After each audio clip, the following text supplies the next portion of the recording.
essentially going to break down exactly what scratch on film or hand painted film is. On the one hand, you have, like I mentioned before, a very long painting in a way. And on the other end, you have a projector. So the creation side is a painting, and the projector, well, it's a projector. And we're going to treat Photoshop like a way to create a canvas, or rather as a canvas, and a way to create a painting, and After Effects like a film projector. So first things first,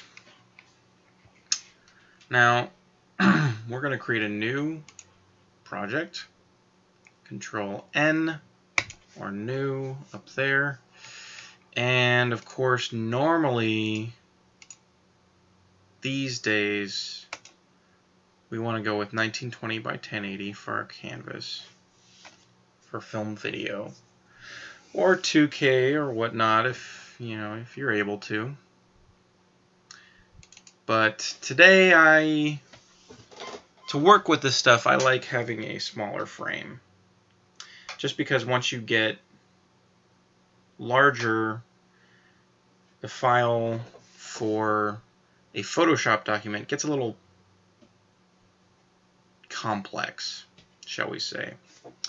And you'll see in a minute, but if I create a very, very, very large file, you end up not being able to save as a Photoshop document, and you have to save as, or you can't save as a PSD, you have to save as a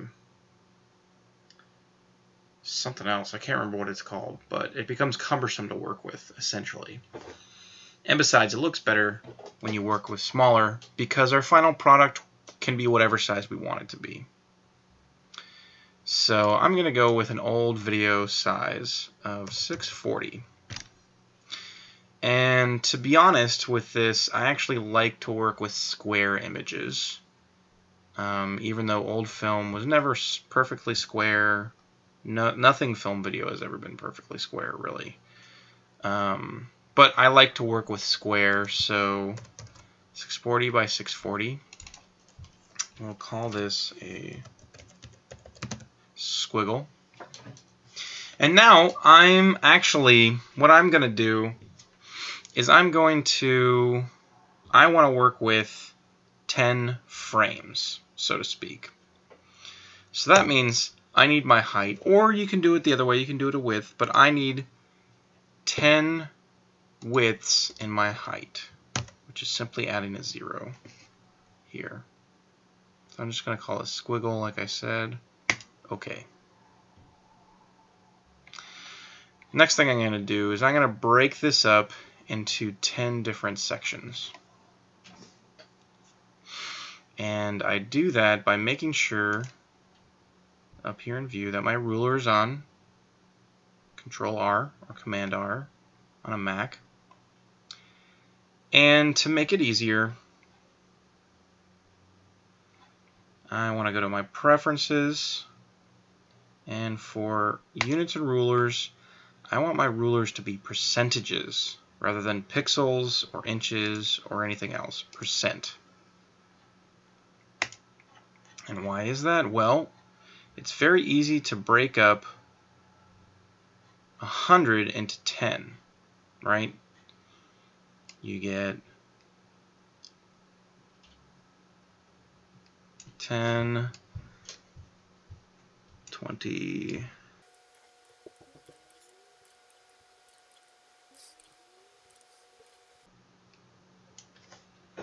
so there's my frame lines. Normally I actually do this with closer to 24 frames, but for the sake of this tutorial I'm doing 10, and 10's fine. Now there's two other things I'm going to do. I'm going to create a new layer, Control Shift N, or you can go up here to Layer New. A lot of these hotkeys I know by heart, and a lot of the menu options I don't, so I have a hard time searching for them sometimes. First I'm going to create a guide. This is my guide layer. And once I've created that, I'm going to delete the background because I don't need it and I don't want it. And Control-Shift-N for another new layer. And this is my squiggle. Starting with my guide, I'm going to zoom in to my first frame, my top frame here.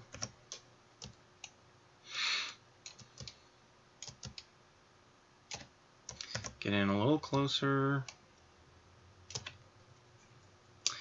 And now, with my Wacom or Wacom tablet, however you want to pronounce it, I want to draw with it. Make sure I'm on my brush tool over here. Now before I get started, I want to just say something about your Wacom tablet. Make sure that the driver is installed on your computer. Otherwise, it will be really annoying to work with. It'll act more like a mouse where you have to drag and pull over, drag and pull over. You know, you have to pick up and move over instead of jumping from wherever your pen goes. Your pen is basically, or your stylus is basically tracking to your screen size. And it's also difficult to work with two screens at the same time. So if I have two screens, I usually unplug one when I'm drawing. So enough about that. I'm going to draw my guide in black. And then I'm going to make sure I have the right brush. I actually created this brush, which looks like this. It's basically just a bunch of scattering and a dual brush. You know, knock yourself out creating whatever you kind of like. I like this sort of breaking up. It's almost kind of splattery. So feel free to make whatever you want. Now I'm going to make something very simple. Of course, the longer you make your piece, the more complicated it can be.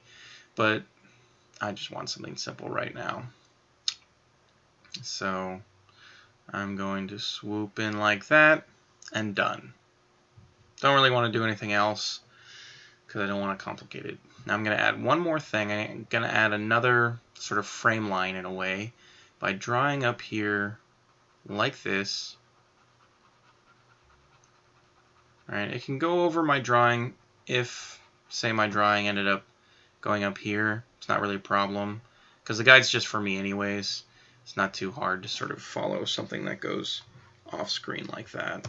Oops. And the one thing I want to make sure with this extra frame line is that it goes from all the way over here to all the way over here, and it more or less fills up the top up here. It doesn't have to completely perfectly like I did here, but it's more or less good to have that.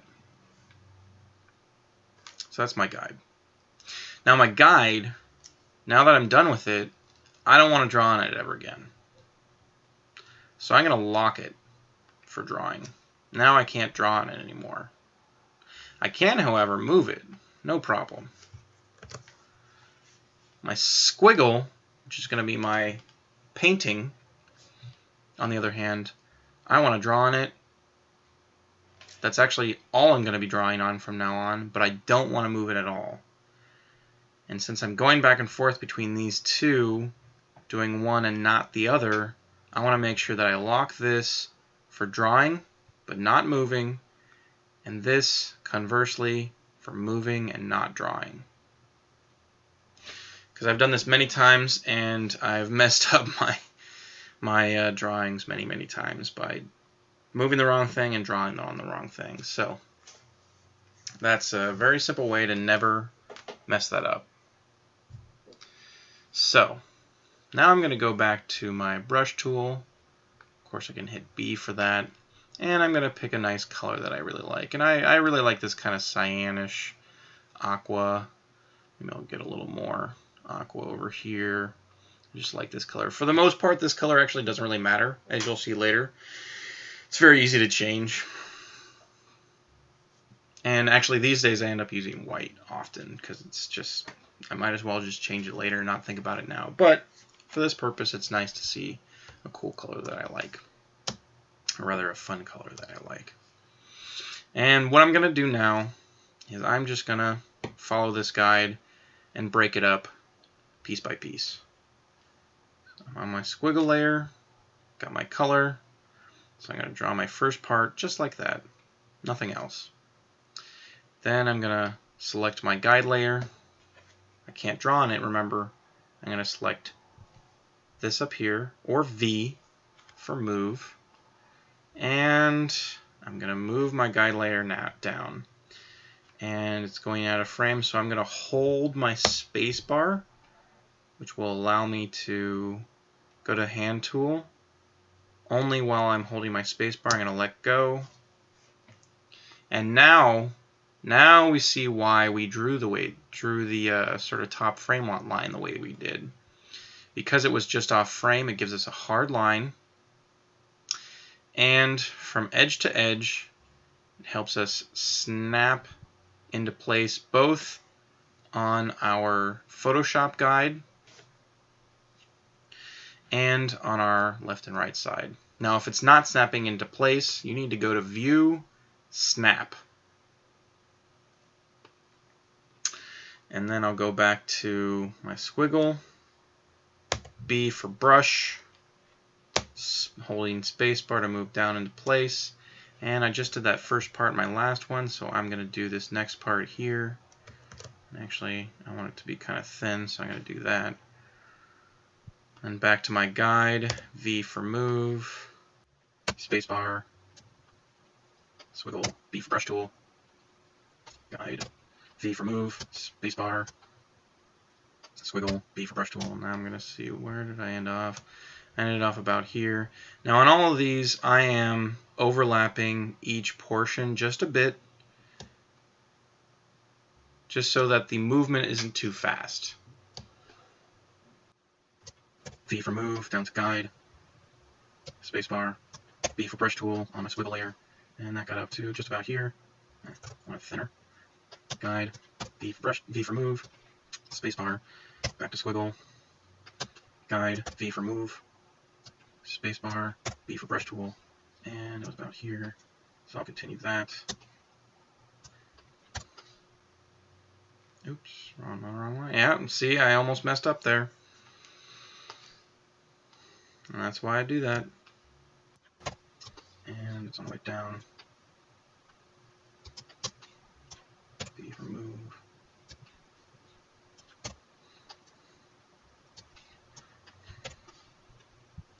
And ooh, on the last one, that was faster than I thought. So I'll make this fast out if I had more. Okay, now I'm going to hide my guide. And I'm going to zoom out. That's Control minus and Control plus to zoom in.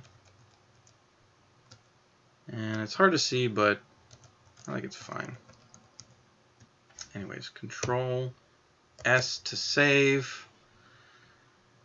And I've done this a couple times, so I'm calling this 3. Squiggle 3. Okay. And that's it for our Photoshop section. If you want to see how this ends, let's see some cool animation, some fun digital direct manipulation. Continue on the night.